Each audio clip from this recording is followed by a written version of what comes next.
కుంభకోణం కేసులో కీలక పరిణామం చోటు చేసుకునే అవకాశం కనిపిస్తోంది.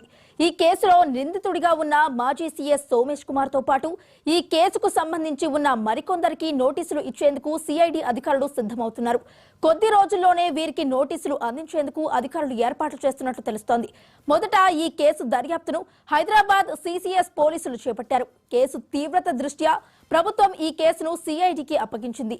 సిసిఎస్ నుంచి ఎఫ్ఐఆర్ ఆధారంగా కేసు నమోదు చేసిన సిఐడి అధికారులు దర్యాప్తును ప్రారంభించారు.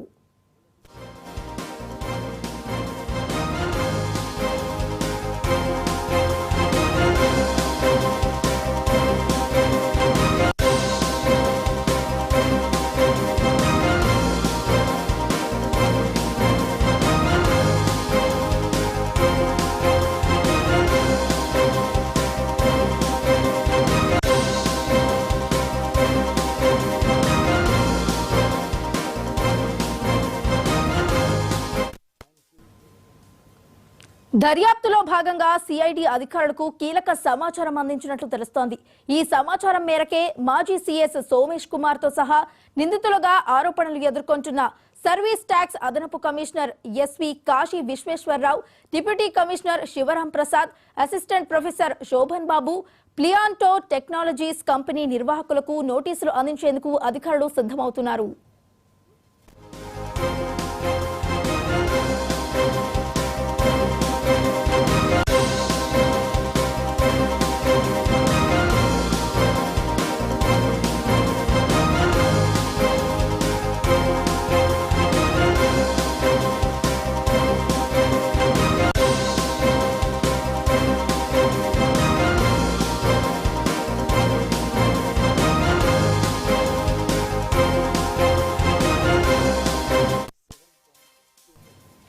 జీఎస్టీ కుంభకోణం కేసులో కీలక పరిణామం చోటు చేసుకునే అవకాశం కనిపిస్తోంది.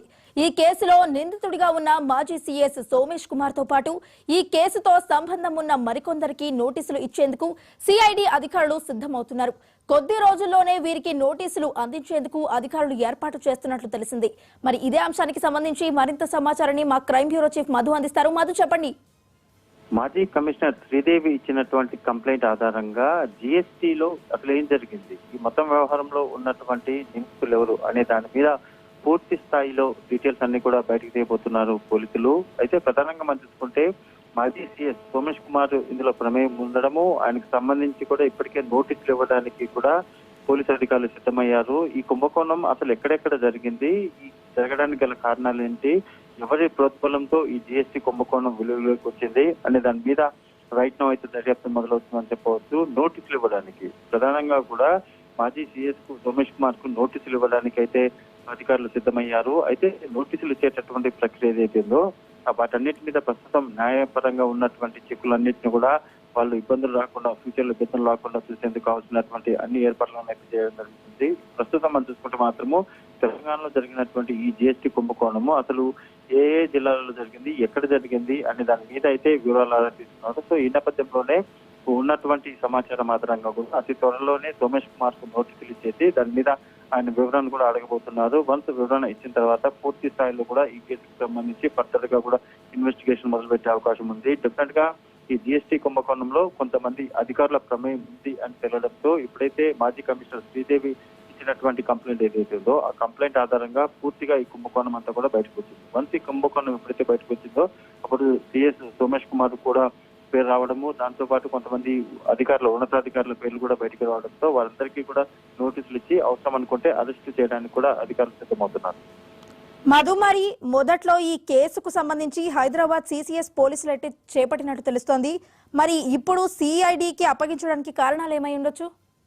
ఒకటి, ఈ కుంభకోణానికి సంబంధించి జీఎస్టీ కుంభకోణం వ్యవహారానికి సంబంధించి అదేదో చిన్న చిత్కా కాదు, భారీ కోట్ల రూపాయలకు సంబంధించినటువంటి వ్యవహారం కాబట్టి ఈ కేసులో ఏదైనా లోతైన విచారణ జరపాలి అంటే డెఫినెట్ గా కూడా సిఐడి విచారణ చాలా కీలకం కాబట్టి ప్రత్యేకంగా దీనికోసం ఒక టీమును ఏర్పాటు చేయడము, ఆ టీము కేవలం ఈ ఒక్క కేసు కోసమే పనిచేయడము, ఇక్కడ మిగిలినటువంటి ఈ కేసులు పట్టుకోకుండా లోతైన దర్యాప్తు కోసం సిఐడికి అప్పచెప్పడానికి గవర్నమెంట్ సిద్ధమైంది. అందులోనూ ఈ కేసులో విచారించాల్సినటువంటి అధికారుల ప్రమేయం కూడా ఉన్న నేపథ్యంలోనే ఆ అధికారులను కూడా విచారించడానికి, అంటే ప్రతిరోజు కూడా ఎక్కడ కూడా ఆలస్యం కాకుండా ఈ కేసులో లేట్ అనే పదం లేకుండా త్వరగా విచారణ జరిపి అవసరమైనటువంటి దర్యాప్తు రిపోర్ట్ అంతటిని కూడా ధర్మాసనానికి కోర్టుకు సమర్పించే ఉద్దేశంలో అయితే అధికారులు ఉన్నారు. సో ఈ నేపథ్యంలోనే అందరికీ కూడా ప్రతి ఒక్కరికి ప్రమేయం ఉన్నటువంటి వారందరికీ కూడా నోటీసులు ఇచ్చి వారి ప్రమేయం ఉంది అని తెలిస్తే వారిని అరెస్ట్ చేయడానికి కూడా అధికారులు సిద్ధమయ్యారు.